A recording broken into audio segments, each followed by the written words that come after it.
Alexis Poulain, sans réserve, l'édito.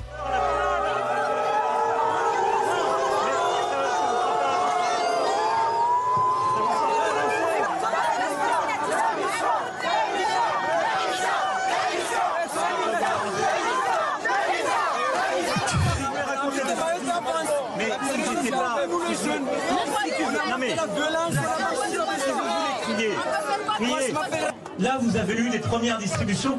Je sais que c'était insuffisant. Alors, il savait que c'était insuffisant. C'est évidemment notre cher président Emmanuel Macron qui débarque à Mayotte avec 4 tonnes. Ça fait 100 grammes par personne de vivres, de l'eau pour des gens qui n'ont plus accès à l'eau et qui se fait accueillir au son de Macron démission parce que c'est vrai que les Mahorais attendent les secours depuis plusieurs jours. La situation est catastrophique. On ne sait toujours pas le nombre de blessés et de morts. C'est très difficile de savoir. Les estimations vont de 30 à 60 000. Et lui débarque et se met en scène devant les caméras. Et comme à son habitude, eh bien, ça donne ça. Bon, alors pourquoi vous me faites dire ça? Donc, moi je vous dis, tout le monde se bat. Vous avez vécu quelque chose de terrible. Tout le monde se bat, quelle que soit la couleur de peau. Et n'opposez pas les gens.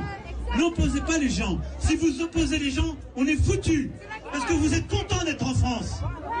Parce que si c'était pas la France, pour vous dire, vous seriez 10 000 fois plus dans la mer. Il n'y a pas un endroit de l'océan Indien où on aide autant les gens. C'est la réalité. Et donc, on ne peut pas vouloir être un département français et dire que ça ne marche pas dès que la France est en solidarité. Quel est l'autre territoire de cette région comme ailleurs qui livre de l'eau, du fret, des soignants comme on le fait ici? Alors, il faut que tout le monde se respecte.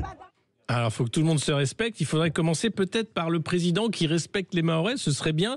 Ça me paraît très compliqué. Qui fait 10 heures d'avion pour aller insulter des gens qui ont tout perdu après un cyclone?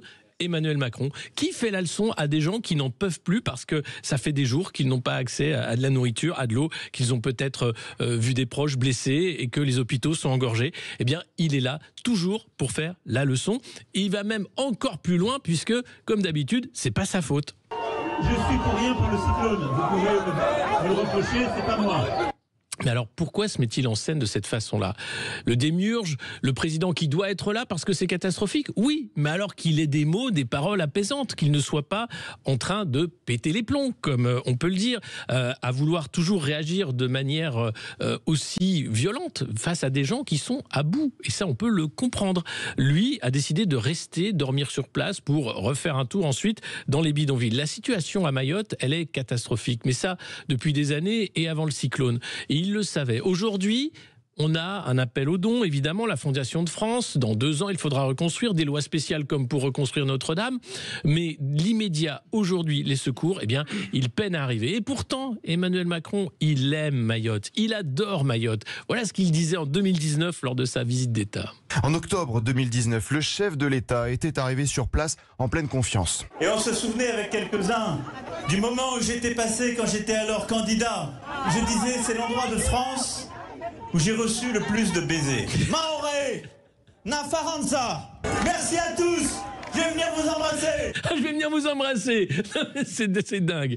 Alors je pense que là, il peut remettre les colliers de fleurs à la poubelle. Ça va être compliqué. Bon, on pense évidemment aux gens de Mayotte. Il y a la Fondation de France pour les dons et pour aider à la situation. On espère que l'État français sera à la hauteur. C'est un autre débat qui va s'ouvrir. Mais encore une fois, Emmanuel Macron a montré qu'il n'était pas forcément, lui, à la hauteur de la situation.